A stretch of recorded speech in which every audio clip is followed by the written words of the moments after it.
Carlisle, left it behind. Shuey, tackled, shuffled it out. Shuey shuffle, and we'll get another ball up.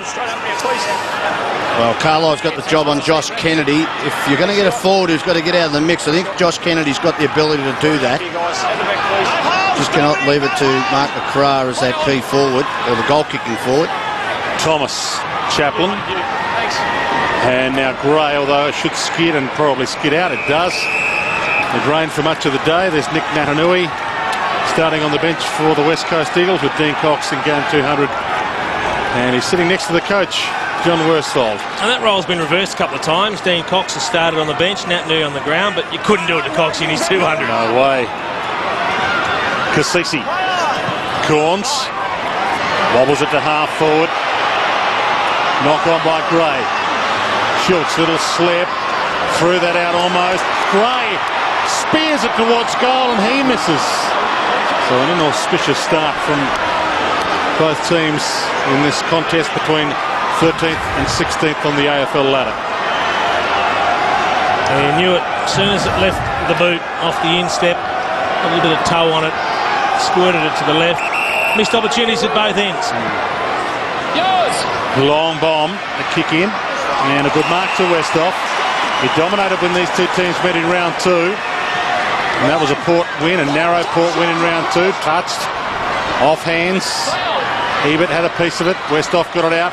Corns to Boak from the pocket to the goal square. Schultz can't get a jump at it. Stayed down and dragged through by Rosa with some help from Schultz. Two Ebert cousins playing against each other tonight, Brad and Brett. Grew up together, a drop kick from this ground in Grange.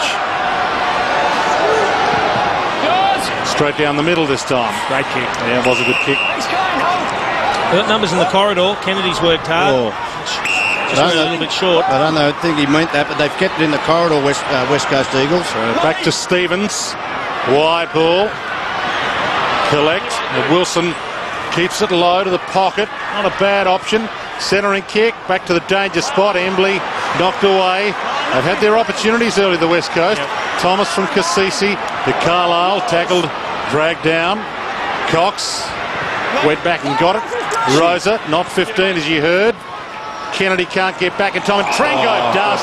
Fantastic commitment. That'll be 50. And I think what we saw there in that little passage of play is what has troubled West Coast all year, their foot skills. I don't think anyone kicked it to a teammate they were actually looking for. A couple errantly went to a different teammate they were aiming for, and then in the end they just turned it over and kicked it to the opposition. The majority of that hurt was when he hit the deck, I think, when he landed on the ground. But he's a player, Jackson Trengove. I mentioned last week on Justin Kazitsky, he was one of the few winners Port Adelaide had. Well, he's a 12-year player, Dwayne. He's the future of this club, no doubt. And they need a few to step up. Here's another young player with more with the ball on the wing. Kicks it inboard to Carlisle. He's not a 10-year player at the moment. He's surrounded by trainers. Coming slowly to the bench, I would think. He's a 10-minute player, right? Sorry. Broadbent. Chaplin spears it to Gray. Knocked away from him. Dean Cox, he was just lurking on his own watching Brogan, and the ball came to him.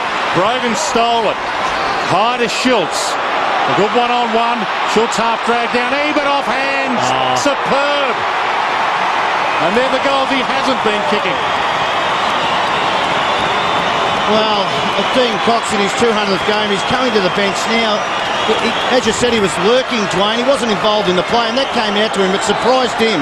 As a matter of fact, it surprised me so much. He just gave the ball away too easy. Brogan, the quick kick forward.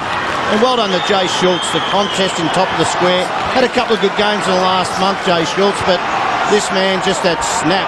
Fantastic finish to Ebert, who we know on that left side, that's how he gets his space. And normally there's a goal kicker like that.